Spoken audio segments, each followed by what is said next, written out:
ঘূৰণীয়া পৃথিৱীখন ঘূৰি ফুৰি চাই নাপালো বিচাৰি মই ক'তো এনেখন ঠাই য'ত বুকুৰ মাজৰে বৰ লুইত বৈ যায় য'ত বেলি ডুবা লগে লগে দবা কোবাই পিঠা পোনা পাণ তামোল নে গামোচা শৰাই দিবা মৰম যিমান পাবা সিমান ঘূৰাই পূৰ্বাঞ্চলৰ যোনে নাম উজ্বলাই সাত ভনীৰ ৰাণী মোৰ অসমীয়াই মোৰ অসমবাসীলৈ মই মৰম যাচিলো অসমৰে সন্তান হৈ ৰচনা ৰচিলো মোৰ ৰক্তৰে ভৰা মোৰ গানৰ কলম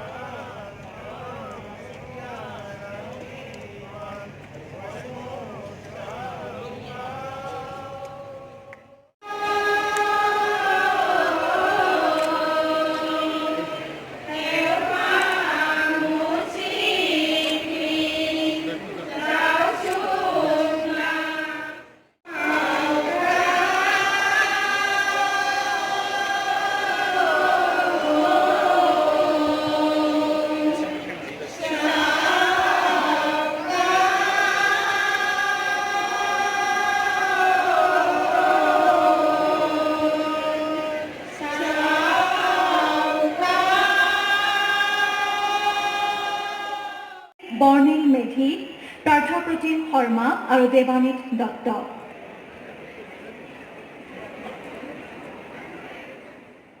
খেতিয়ক ৰাইজ এই ক্ষেত্ৰত লাভান্বিত হ'ব আৰু উঠি অহা শিক্ষিত নিবনুৱা যুৱক যুৱতীও একোটা ক্ষুদ্ৰ উদ্যোগ প্ৰতিষ্ঠা কৰি এই ক্ষেত্ৰত মৰ্যাদা সহকাৰে উপাৰ্জন কৰিবলৈ সক্ষম হ'ব আৰু উপাৰ্জনৰ ক্ষেত্ৰত স্বাৱলম্বী হ'ব পাৰিব।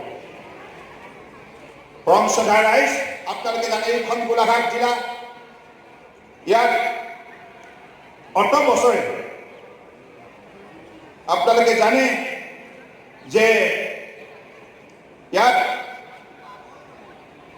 যি আতৰৰ খেতি হয় এই আতৰৰ খেতিৰ ক্ষেত্ৰত আমাৰ ইয়াৰ খিলঞ্জীয়া ভূমিপুত্ৰসকলে খেতিয়কসকলে ইয়াৰ পৰা উচিতভাৱে লাভান্বিত নহয়। ইয়াৰ বাবে সেইকাৰণে আমি আতৰৰ বিশেষকৈ যিটো হাঁচিৰ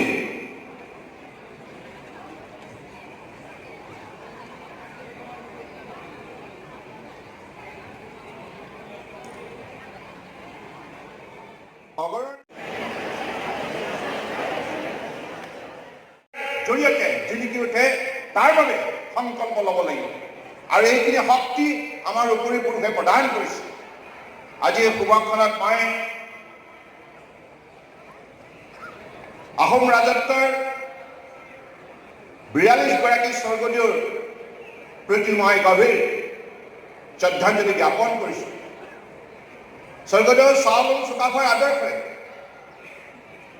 পৰৱৰ্তী সময়ত স্বৰ্গদেউসকলে সমাজখনক প্ৰাণৱন্ত কৰি তুলিবৰ বাবে সমন্বয় দ্বাৰা যেনেধৰণে আগ্ৰহৰ হৈছিল তাৰ ফলশ্ৰুতিত আজি আমি সগৌৰৱে বিশ্বৰ বুকুত নিজৰ পৰিচয় দাঙি ধৰিবলৈ সক্ষম হৈছোঁ। আগন্তুক দিনত আমি সকলোৱে এই কথা উপলব্ধি কৰিব লাগিব যুক্তি প্ৰতিযোগিতাৰ, গতিকে আমি বিভিন্ন বিষয়ত আমাৰ দক্ষতা যোগ্যতা দৃঢ়তা আমি প্ৰদৰ্শন কৰিব লাগিব। শিক্ষা, ক্ৰীড়া, সংস্কৃতি, পৰ্যটন, কৃষি, বিজ্ঞান, প্ৰযুক্তি, সাহিত্য সকলো ক্ষেত্ৰতেই জাকত জিলিকা সমাজ হিচাপে বিশ্বৰ বুকুত আমি নিজক প্ৰতিষ্ঠা কৰিব লাগিব। বাতাবৰণ আছে, নদ নদী, পাহাৰ ভৈয়াম, জান জুৰি, খাল বিল, জৈৱ বৈচিত্ৰৰ দ্বাৰা শক্তিশালী সমৃদ্ধিশালী এখন অসম। কেৱল আমি পৰিশ্ৰম কৰিব লাগে। পৰিশ্ৰম কৰিলেই ধৰিত্ৰী আই কেতিয়াও কৃপণালি নকৰে। পৰিশ্ৰম কৰিলে আমি নিশ্চিতভাৱে আমাৰ উৎপাদন শক্তি বৃদ্ধি কৰি আমি উপাৰ্জন বৃদ্ধি কৰিবলৈ সক্ষম হ'ম আৰু এনেধৰণে আমি বিশ্বৰ অন্যতম চহকী ৰাজ্য হিচাপে নিজক প্ৰতিষ্ঠা কৰিব পাৰিম। সেইবাবে মই আশা ৰাখিছোঁ যে আজিৰ দিনটোত আমি সকলোৱে শদিয়াৰ পৰা ধুবুৰীলৈকে বৰাক ব্ৰহ্মপুত্ৰ পাহাৰ ভৈয়ামৰ ৩৩খন জিলাত বসবাস কৰা ৩,৩০,০০,০০০ লোকে আমাৰ পিতৃপুৰুষ স্বৰ্গদেউ চাওলুং চুকাফাৰ নামত আমি সকলোৱে প্ৰতিজ্ঞাবদ্ধ হ'বই লাগিব। ইয়াৰ কোনো বিকল্প নাই আৰু আমাৰ জাতি কোনো যুক্তিতেই দুৰ্বল জাতি হ'ব নোৱাৰে। কোনো কালতে দুৰ্বল নাছিল আৰু ভৱিষ্যতে নহয়। আমাৰ জাতিৰ যিসকল বীৰ বীৰাংগনাই বিভিন্ন সময়ত জাতিটোৰ বাবে উল্লেখযোগ্য বৰঙণি আগবঢ়াই গৈছে, বীৰত্ব প্ৰদৰ্শন কৰি গৈছে।